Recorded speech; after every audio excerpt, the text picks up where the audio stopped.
well, it's been over 30 years, and this movie is, if not more relevant today. I was about to say, I don't think we could have picked a more poignant movie to showcase what is going on today. And this movie came out in 1989.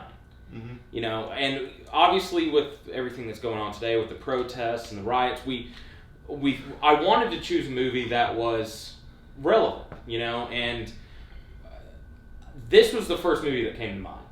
Do the Right Thing. Yeah. It's obvious, but I was like, it's not on streaming. You know, people should see this movie, and I was like, well, if Beale Street Could Talk is another good movie to choose, and then at the end of the day, I was like, no, this is the right one, and I'm glad we decided to watch this.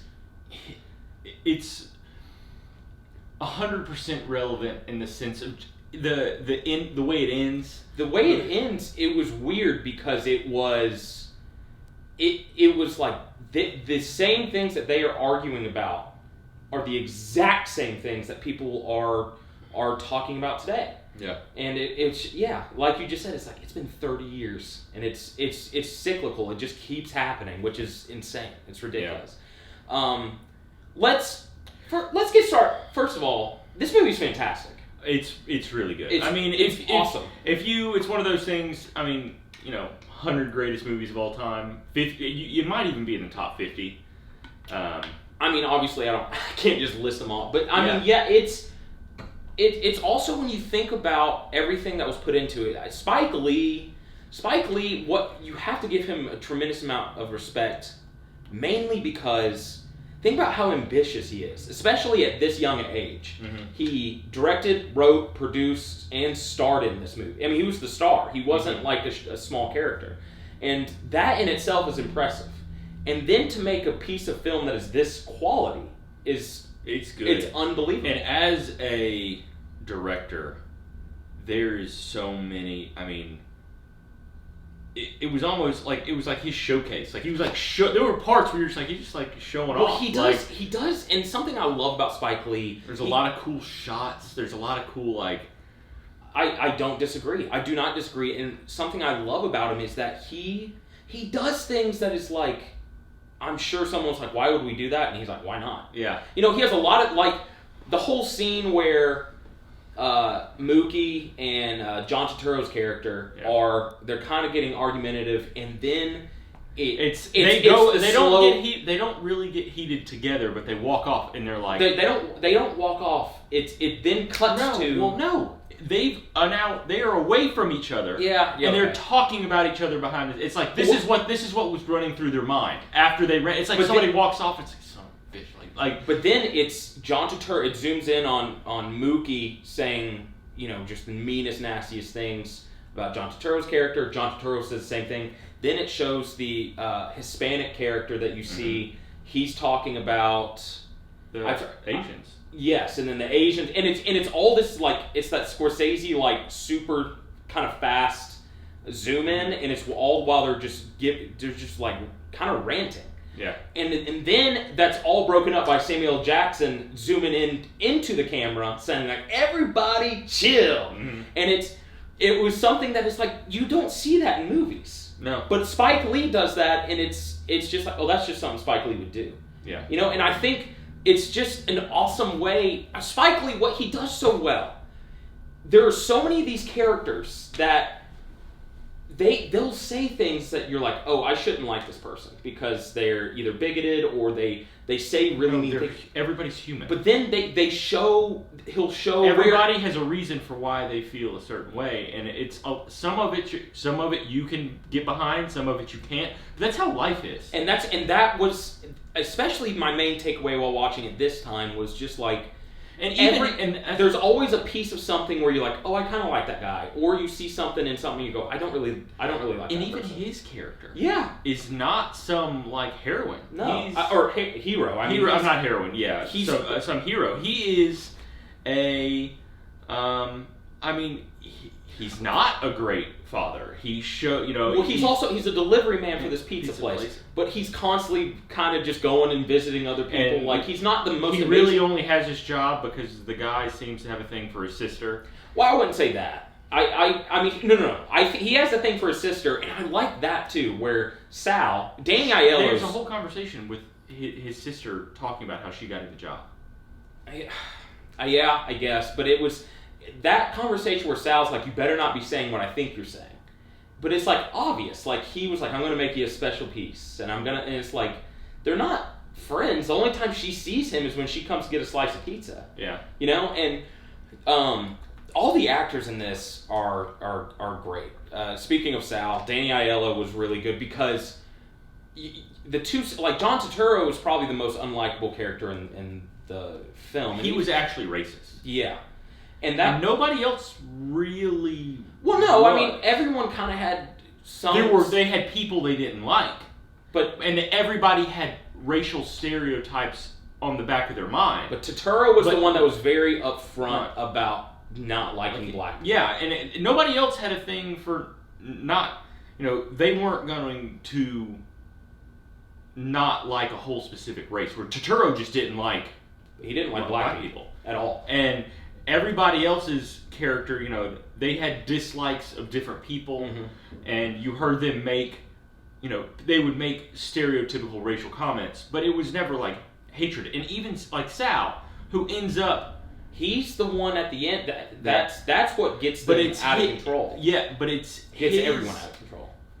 Old school. He had an old school way of thinking in terms of not race, but how you treat other people's property.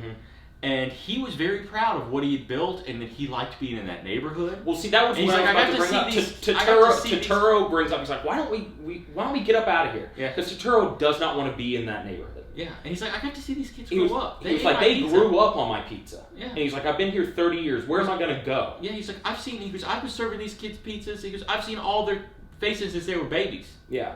And he's one of the, Sal's the only character that's, I forget the character's name, but he's the one with the bad stutter, and he's always showing the picture of Malcolm X and Martin Luther King. He's the only one, not the only one, but he's one of the only ones that is nice to him. He's like, no, come back, I'll buy your picture. Like, and which is so. Well, so did. I mean, Mookie did, but Mookie for the first couple scenes, he's like, get out of here. He's like, get out. He's like, and then at a certain point, he basically was like, I got to get money first. But then he was telling me like, get away from me. This is another kind of change topic. This is a type of movie that I do like. I was watching an interview with Spike Lee, and he brought up how like it's something that for some reason I didn't really think about, but it's obviously true. That it's not just like in one city. I mean, it's literally every filming location is on that block. It's like on one street. And it takes place over the course of one day. And it shows just like what could happen in the span of one day, which is huge, or not huge, but it's really thought-provoking because at the end where it shows the next day and everyone's kind of just doing their own thing. And I love too how it was like they're in the heat wave and you can tell everybody's already extremely stressed and agitated with just how hot it is. I mean, especially at that point in time, I mean, there were a lot of northerns, and there's still places up north like that where they don't have, much like there are places in the south that don't have heat, there are places up north that don't have air conditioning. And specifically, I mean, at that point in time, into the 80s, it wasn't probably until the 2000s where that became more and more regular. Before that, it was like kind of the norm that people up there just didn't have. They just had fans. Or air unit. Or something, you want your AC unit, a cool piece of trivia. Window units. Is that the cinematographer, his name's Ernest Dickerson, what he would do is that he would light sternos and put it like in front of the camera, not like directly in front, but it would create that feeling that there's like heat in the scene. And you feel that. When you're watching it, you are constantly hot. Another funny thing is you're on this diet. You're on this diet where you're just trying to eat, pretty well. The first couple scenes are in Sal's Pizzeria, and you turn to me, you were like, I gotta get some pizza. Yeah. And that pizza looked good. And that was something that I found certain directors can make food look good. And in this movie, he successfully did that pretty well. Like, I wanted it hit New York style pizza, and we've actually got a guy. A small little place that he's from New York and runs a New York style pizzeria. We had to go get some. Down in Marietta, and we hit that up. But, I think something that especially really poignant for kind of what's going on today is the ending in particular. It is almost like verbatim what happened with George Floyd. Mm-hmm. You know, I mean, cops walking around like they got all the power. Well, and they're not really doing anything, but then when they're asked, it's like... Well, they're restraining Radio Raheem. Radio Raheem he's always carrying around a boombox, and he's always cranking it to the max. And he's listening to Fight the Power by Public Enemy, and which was the single for this movie, and it was a huge hit. And everywhere he goes, almost everyone, not everyone, but when he goes into like Sal's like, turn it down. Mm-hmm. And Radio Raheem in the movie, he said, and that's like part of the escalation, because he says, he's like, he didn't even say please. Do you remember that Radio Raheem? He was talking to Buggin' Out, who Buggin' Out from the get-go wants to boycott Sal's because he doesn't have any African American people on his wall of fame. Yeah, and Sal, he's like, I own this place. I can put whoever I want on there. And he looked at it as, this is an Italian pizzeria. I want to have Italian people on the wall. And Buggin' Out was mad because it was like, no, get some brothers on there. I think that's exactly what he said. But he's talking to Buggin' Out, and Radio Raheem says, he's like, man, he told me to turn down my music. And he didn't even say please. He didn't even say please. And it does make you think, like, if Sal had just said, hey, can you please turn that down? Because Sal immediately was like, no radio in here, you turn that shit off right now. Like, it was clearly very aggressive. Yeah. And it was like, it's a study of, like, how can you de-escalate things where it's not, it won't become something huge. It could have easily been like, hey, can you just turn that out while you're in here? Mm-hmm. Once you get out of my place, you can blast it as loud as you want. But Radio Raheem, that's where the whole... I guess fight starts, because he and Buggin' Out go to the pizzeria to say that they're going to boycott it, and Sal's like, turn it down, and Martin Lawrence and his gang of like that's people, the sad part about it was they had closed up. And Sal was like, come on in, I'll get y'all pizza. Yeah, I'll get y'all pizza, and he's trying to serve them, and then Buggin' Out, and after he'd been in conflict with both of those people earlier on in the movie, and he was like, oh my god, like, it's 1,000,000 degrees, I'm trying to get these kids some pizza, and then it was like, it's bad decision after bad decision. Because Sal then, he drops the N-word, and that pisses off Martin Lawrence and the 3 other people that are with him. Yeah. They all start, and it's, Spike Lee does it, he does conflict so well, especially... Oh, fantastic. Not like gunfire conflict, like just people yelling, and... You get, because you have Fight the Powers playing at full blast. You have Sal and the 2 sons of Sal like yelling, and then there's a racial epithet that's used, and then everyone starts yelling, and it's bad. And basically, Sal starts to attack Radio Raheem, right? Oh no, he busts up his jukebox. Yeah. Radio Raheem then he's pissed because that jukebox, he has shown he's wearing out batteries. Yeah. He goes to the Korean grocer to get batteries. Anybody that had boomboxes like that back then was wearing out batteries. I know, but it was like, that was Radio Raheem's, that was his prized possession. Radio Raheem. That was his prized possession. And it smashed, so he attacked Sal. Mm-hmm. Well, that goes outside, and then that's when the cops come. Yeah. And it's not, I don't think, it never shows anyone calling the cops, it was just like the cops showed up. And they immediately get Radio Raheem, and they're like, at first it seems like they're just trying to separate them, and then there's the one cop he's the one that clearly he has a problem with African Americans. Because there's something else. Well, it's not just, it seems to be like, anyone not white, basically. Yeah. Yeah, I mean, he's racist. And he's holding Radio Raheem with he has a Hispanic comment earlier on. Yeah, that's right. Because that was while... Even though his partner is also Hispanic. That's like, it just shows how people... I guess they could have been trying to portray him as Italian. I mean, he just seemed straight, middle American white guy that moved to New York. No, I'm talking about the... the guy, yes. The guy from Jurassic Park. That we were so mad that we freaking... Yeah. But they're choking Radio Raheem, and even the Italian or Latin cop, or indeterminate cop, He's like, let him go, let him go. Let him go. He's like, basically saying, we got cuffs, we can get the cuffs on him. And he keeps choking, and then Ray Rahim dies. Yeah, well, he's dead. And then the one cop, I mean, it's not a good look, but you can tell it's out of sheer frustration. He kicks him, and he's like, get up. Yeah. Get up. And Ray Rahim's on the ground, eyes up. He's dead. Yeah. Clearly. And the cop knows it. He's like, what the fuck did you just do? Yeah. And he's like, pick him up. We got to get him out of here. And of course, what happens is everyone is literally out of 10 as far as being aggressive. The cops just take the dead body and leave. Yeah. Everyone now is even worse off than they were. Yeah. So you knew it was a boiling point, and it was just like, something bad's about to happen. Yeah. And of course, Spike Lee being the advocate that he is, it's another showcase of like what he does is where it goes from each African American person, and it's showing them say a name of a person that was killed due to either racial injustice or police brutality. Yeah. And it's just showcasing like this happens a lot.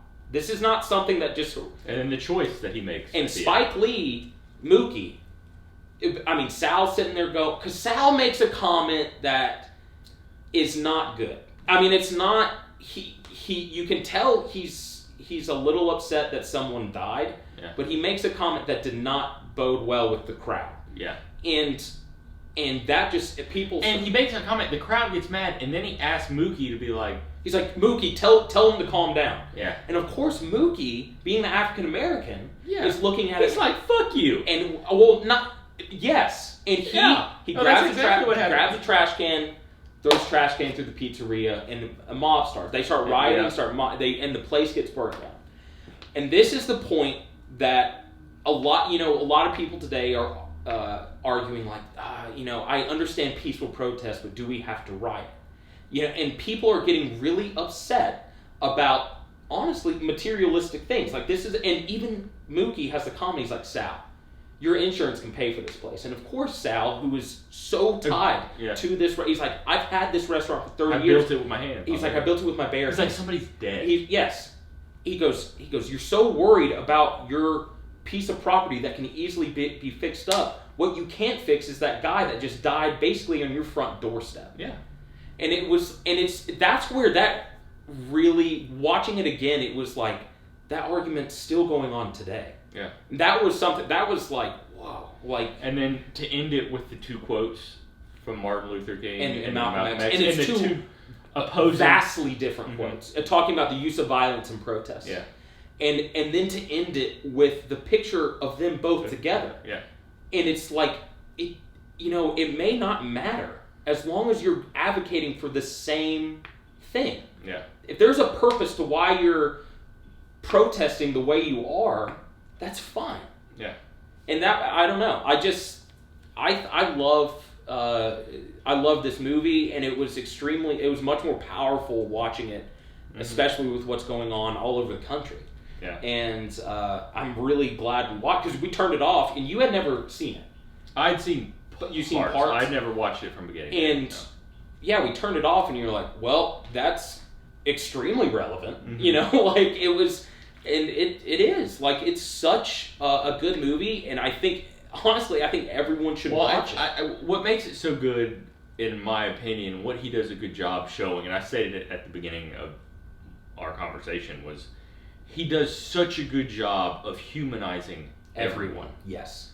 And seeing what they go through in a day, seeing a glimpse into their lives, what things could be said, or what things could happen to those people that would get them to certain points. Yes. How certain little things are going to affect certain people. At one moment, a certain character is someone he's being really nice, or he's being very likable, and then a scene or two later, something will set him off, and you kind of get the reasons behind those triggers. Yes. And with the perfect storm, you're going to get what happens at the end. And it's awesome. Like, it's just a fantastic film. Now, this isn't, in terms of what happens, in terms of, the conflict that happens between, isn't completely relevant to what's going on today, because what's going on today is more based around police brutality. Yeah. And But that's a part of this movie. No, it is. You know? I'm not saying that, but I'm just talking about. And what happened today, this was more based on. I mean, there was no reason. No. There's not even. There's no excuse. I mean, they literally picked him up and then. It wasn't like a conflict between two people. It was a guy got arrested for not doing it. He was accused of possibly being the guy that used the counterfeit $20 bill. And then he's dead 10 minutes later. And he's not the guy that... He didn't do anything. Like, that's what's nuts. Yeah, man. But but when it goes into the riot thing and it goes into the protest, I mean, that is the great debate. I mean, and that was kind of part of that movie, was how do you approach making a statement? When is it right to do that? And there's no good answer. Because the fact of the matter is, peaceful protest, while that's all well and good and it shows that you care, it doesn't get things done. Yeah, what actually comes from that? That's what's sad. And that was something that... And but again, a part of me, growing up in the South, and I mean, every time you hear, I mean, we think,